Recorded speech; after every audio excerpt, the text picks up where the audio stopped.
Previously, you were introduced to the use of loops in Swift. Let's add another layer to it and look at what nested loops are. In simple terms, nested loops are when there is a loop present inside the body of another loop. Let's start by looking at the syntax and skeleton of nested loops. In this code, I have created an inner loop within an outer loop.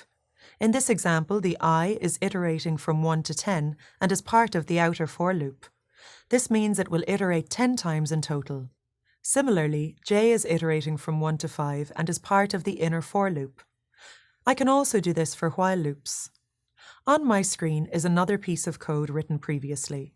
The errors displayed are because there is no condition keyword. I use condition purely for demonstration purposes. The functionality of the while loop is different from that of the for loop. The way the inner loop and outer loop function is the same. I can also combine these types of loops in a nested loop. On my screen is a piece of code I have written previously. Firstly, I create a variable with the name month and assign it the value of 1. In the outer loop, I first check if the value of month is less than 4 using the while loop. In the inner loop, I use the for loop for iterating the value from 1 to 4. For each loop, I am printing an output.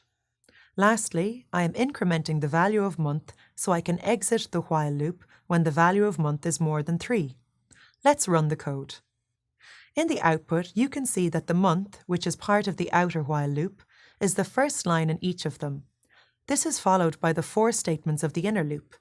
The same sequence occurs while the value of the month is equal to 4, in which case the outer loop exists. In each of the cases, the inner loop goes through its complete iteration from 1 to 4. This is evident from the count in the output. Different iterations can be created just using the for loops, the while loops, or a combination of them. Now let's look at two keywords used in control flow, namely break and continue.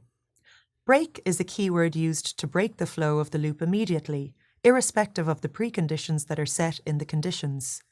If the break is used inside an inner loop, it will exit the inner loop. For example, I can add if I equal to 3 in the inner loop and press enter.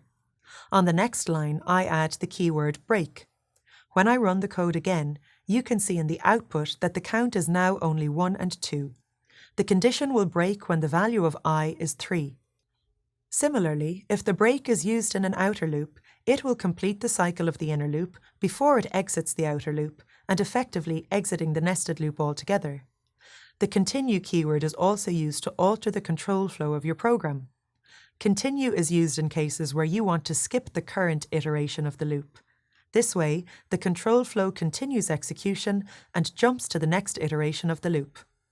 I clear the break statements from my code and then add if I equal to 2 in the inner loop and press enter.